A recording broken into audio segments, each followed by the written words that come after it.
Derek Carr was out at practice today as the Saints took the practice field Wednesday, getting prepared for the Tampa Bay Bucks, but Carr was a non-participant. He did figure out how to get on that practice jersey, though, which is pretty tight, and as you can imagine, was probably pretty painful trying to get on as he is dealing with an AC sprain. Welcome back to The Dot, presented by Matt Bowers Auto Group. I'm Brooke Kirchhoff. Now, look, Derek Carr was a non-participant, but he was very vocal with the coaches that were around him, Pete Carmichael and Ronald Curry, and had several conversations with Michael Thomas as well as Alvin Kamara. And every time Jameis Winston took the field for a rep, Carr was behind him going through his own progressions, not throwing his arm or anything like that, but verbally seeing the progressions and moving his feet along with Jameis Winston as he went along with the play. Now, as far as the quarterbacks, it looked like it was Jameis Winston, Taysom Hill, and then Jake Luton. Last thing on Carr, he didn't even high-five with his right hand. He made sure to be careful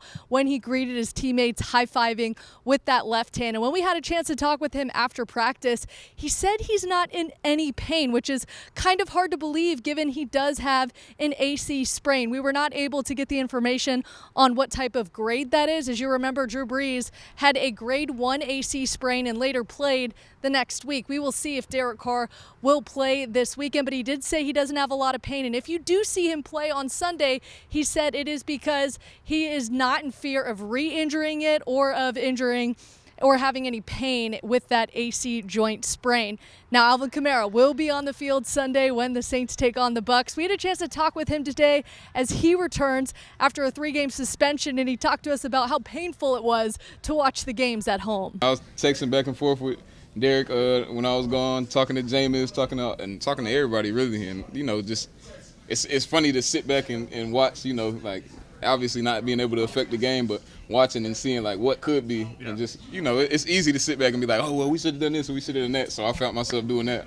I felt like a fan a little bit, like we should have did this, we should have did that, and I'm telling Derek, and he's like, nah. I'm like, all right. And I'm talking to Caesar, and he's like, nah, it's not that easy. I'm like, all right, well, still, but so I had to come back to reality of a player, but I'm definitely excited. I think we get a it's some things that I do that opens up our offense a little bit more. So for everybody, not just for me, for Mike, for Chris, for Seed.